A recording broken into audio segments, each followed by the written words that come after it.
Planning for your required minimum distribution? If so, you got to know the rules. I've got 3 basic RMD rules, that and more, coming up.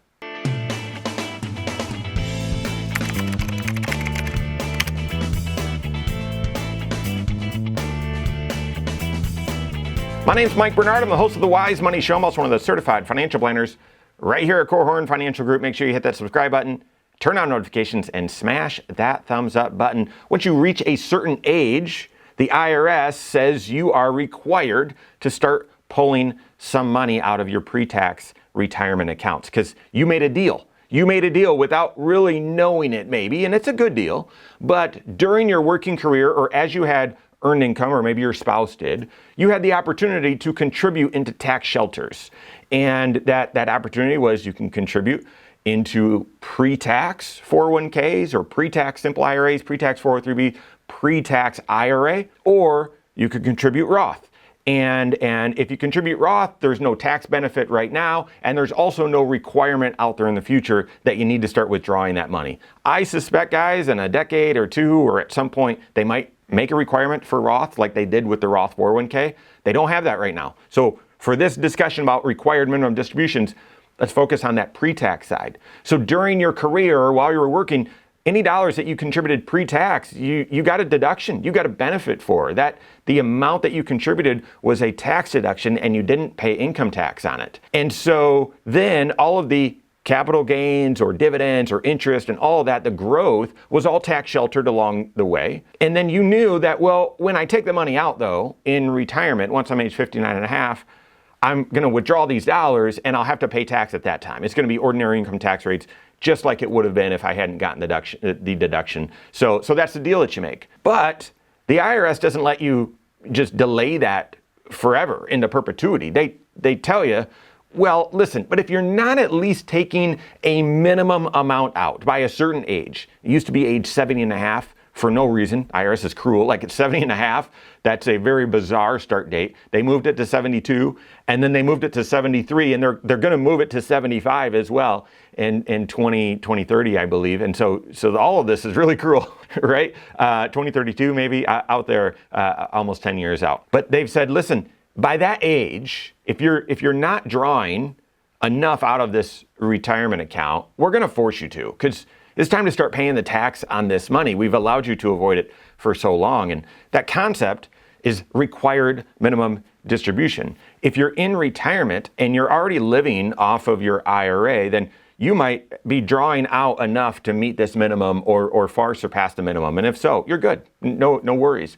But if you're supplementing your retirement income from other sources, or you don't really need to draw money out of your IRA, this requirement can be very taxing and cause you to pay a lot of tax, a lot of extra tax if you weren't paying tax on your Social Security, and potentially even other issues like pushing you into another tax rate, causing you to pay a surcharge on your Medicare Part B and Part D. So it can be quite cumbersome, and you need to be planning for this. In an effort to help you plan and understand, I'm going to share 3 basic rules or basic facts about required minimum distribution so that you're on the same page and can plan with your CFP about it. First is that your required minimum distribution needs to be recalculated every single year.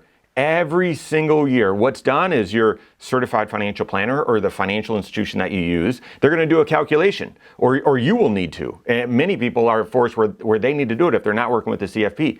You've got to look at your pre-tax retirement account balance as of 12/31, so the end of the previous year, and then you divide that amount by a life expectancy factor out of the uniform life tables. This is something that the IRS updates or publishes every so often, and that divisor, that life expectancy factor, changes every single year. So each year you get 1 year older, and that life expectancy factor changes. Also, I'm assuming your IRA value changes from 12/31 of the previous year to 12/31 of this year, right? And so the calculation is going to change every year. You need to redo that calculation every year. You might say, I know that already. I know I'm hitting basic facts, but the point here is if you are withdrawing money every single month or systematically right out of your pre-tax retirement accounts to help supplement your Social Security, know that oftentimes that's just a set amount. I need $2,000 every month on the 5th or whatever the number is. And at one point, that might be enough to satisfy your minimum distribution.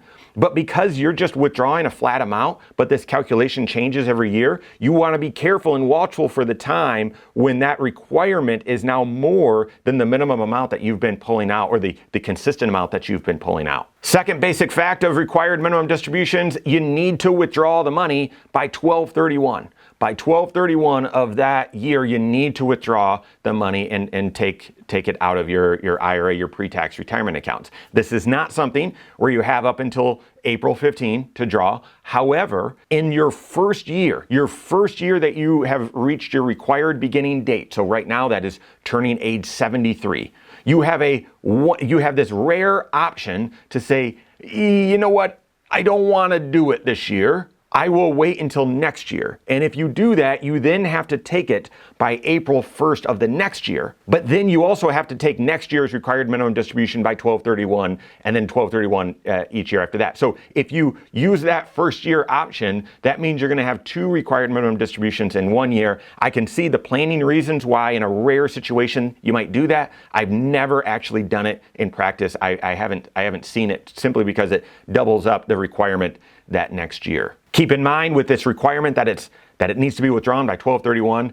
Doing a Roth conversion does not count towards your required minimum distribution. After you take your required minimum distribution, you can do a Roth conversion above and beyond that, but you can't do a Roth conversion with your RMD. But you could do a qualified charitable distribution with your RMD. You could donate money directly from your IRA directly to a 501c3 charity of your choice, and that can reduce your count towards your required minimum distribution. And the third basic fact, and I would say this is stretching a little bit above basic, but it's very, very common. You got to know the rules of how required minimum distribution works when you have multiple tax sheltered accounts, when you have multiple IRAs, or maybe multiple IRAs and an old 401k, or a couple old 401ks, or a couple old 403bs. There's a lot of different variations here, but just know that for IRAs, you can actually aggregate all of your IRAs together. So calculate the balance of each of them, add it all up, the balance that each of them had at 12/31, and divide that total balance by your life expectancy factor, and make one withdrawal out of just one or just 2. You don't need to take from your IRAs each proportionate every single year. This can make sense if you've got one IRA that's set up for long-term investing, and you've got another IRA that's only in short-term investments. That's the one you're pulling out of, but you can calculate your total RMD, your total required minimum distribution on all of your IRAs aggregated, and just draw it out of one if you want. The rules aren't as simple for old 401ks or 403bs. Old 401ks, you still have to take a required minimum distribution if you're no longer working and past that age 73 or required beginning date, but you have to take an RMD from each 401k. This is one of the many reasons why we say, well, once you retire, once you're not working for that employer, roll that money into an IRA. This gets simpler because having to take a separate RMD from each of your old 401ks, odds are you're going to forget. If you have old 403bs, you got to take RMDs from them as well, but you actually can commingle 403bs. Gets very confusing. You cannot commingle 403bs with IRAs, or 401ks with IRAs, or 401ks with 403bs. And then the other point, you can't commingle your IRAs and your spouse's IRAs. Yes, you can do the math and say, well, I need to take out 30, she's got to take out 10, so I'll just take out 40 from my account. The IRS is getting their money. That's not how it works. Nope, you each would have to take it because the I in IRA stands for individual. So there you have it. Those are 3 basic facts to help you understand how required minimum distribution works so that you can plan appropriately for it. Work with your certified financial planner, because planning for your RMD often starts very early in your career, being aware of, well, if I'm funding pre-tax or Roth, what's it going to do to my RMD? And then early in retirement, long before you reach age 73, you need to be planning for it. So work with your CFP on that. If you don't have a CFP on your team, you can contact one on my team. Find us online, Korhorn.com.